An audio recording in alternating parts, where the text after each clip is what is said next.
Good day, everyone. My name is Crystalline Pearl A. Valdez, I'm Aaron S. Polintang. I am Raymond Tracanya. And I'm Edward Tarosa. and we are here to present to you our research entitled Understanding the Work Experience and Behavior of Jollibee Employees Within Caloocan City in the New Normal. Good morning to all professionals here. Now, I discuss the introduction of our research, understanding work experience and behavior of Jollibee employees within Caloocan City in the new normal. Pandemic. That is the word that will never disappear from the mind of our Filipinos today. In March 2019, the Philippines was hit by a contagious disease called COVID-19. Many Filipinos have been affected by chronic COVID-19 disease and the cases has increased dramatically and most of them are dying. The Philippine government has strictly enforced lockdown in every part of the Philippines, and these are ECQ, Enhanced Community Quarantine, and GCQ, General Community Quarantine, and other levels. But this year of 2021 is still not all over because we are still facing the hardship caused by this pandemic. So many Filipinos lost their jobs, many businesses went bankrupt, and so many companies closed down. But in the year 2021, every businesses and companies and industry will gradually open up so that our economy will return to normal. One of the major affected by this pandemic is hospitality industry. And this includes hotels and restaurants, also fast food. Fast food chains are among the most profitable and growing businesses in the market, which is also the best option for beginners in the business industry, and it is almost the largest source of employment for Filipinos in our country. For the background of the study, employees are one of the most affected by the pandemic, which is why we wanted to learn more about the issues that they are facing and provide them with information, insights, and expertise that would benefit them. This study also tries to describe how the pandemic affects the employees' personal and work lives, which is made even more problematic by the fact that many employees are affected by the pandemic, including their job experience and behavior. Research question. This study aims to assess and understand the work experience and behavior of the employees at Jollibee within Caloocan in the new normal. Specifically, it seeks to provide answers to the following. Number one is the demographic profile of Jollibee employees, their age, sex, and length in service, because demographic information allows you to better understand certain background characteristic of a person. By asking demographic question in survey, you can gather information about certain and potential respondents. Number 2.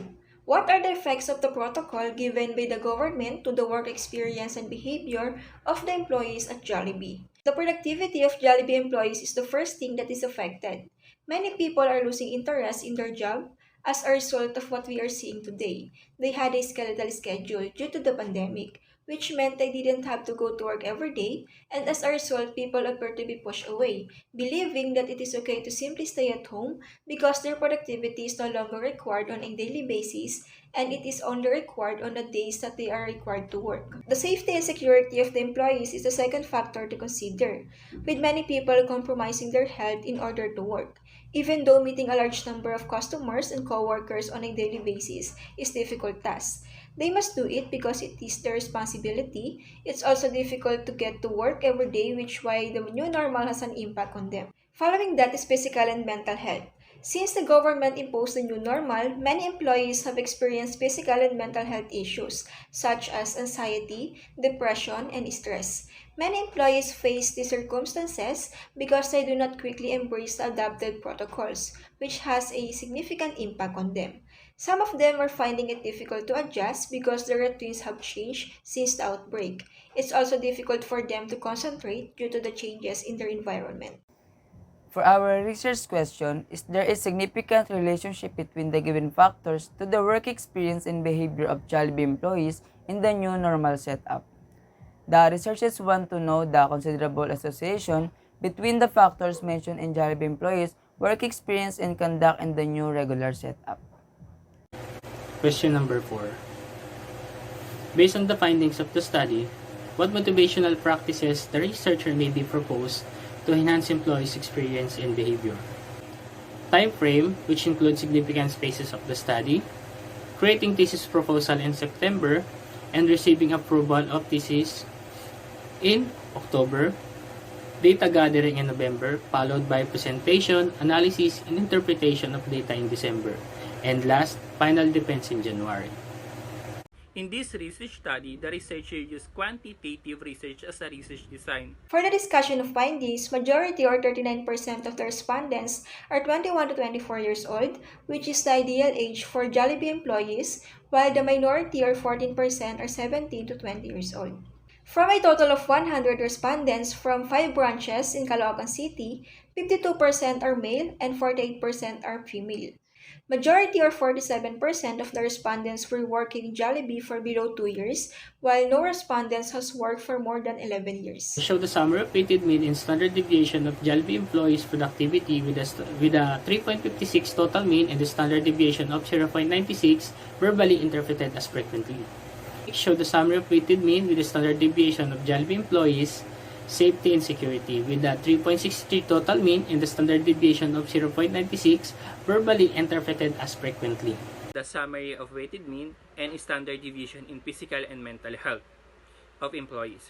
As shown in the table, the highest mean among indicator is the management provide enough aids and assistance to each employee in taking care of their physical and mental health, with a 3.66 weighted mean with a standard deviation of 1.15, which falls frequently. And the indicator that has the lowest number is 3.10, which falls sometimes, with a standard deviation of 1.02. And the overall total mean is 3.35, with a standard deviation of 1.08, which falls sometimes. For the conclusion, the researchers learned that new normal has an effect to the employees of Jollibee at Caloocan City branches.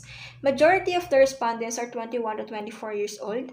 From a total of 100 respondents, male are more dominant in numbers than female. A big percentage of the respondents were working in Jollibee for 2 years and below, while no respondents has worked for more than 11 years. In terms of productivity, the majority of respondents said frequently, indicating that employees are dissatisfied with the changes that have occurred in the new normal as a result for the pandemic.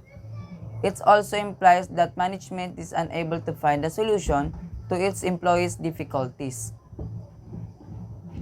The employees' results falls at some times in terms of physical and mental health.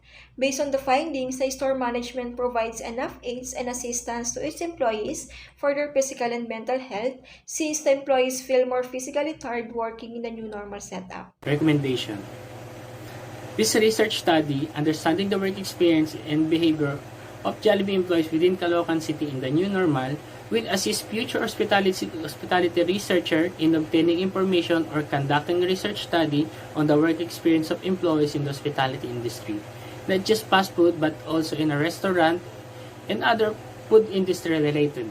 Perhaps future researcher can also use this research study we need to gain knowledge about work experience and behavior of employees in the next generation. This research study showed the current happening and experiences in the following industry during the COVID-19 pandemic that hit the Philippines either abroad or around the world.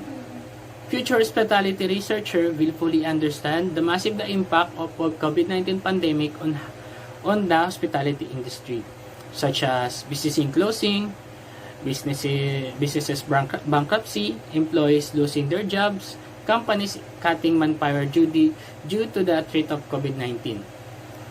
We'll know also the future researcher on how to cope with the life during the pandemic.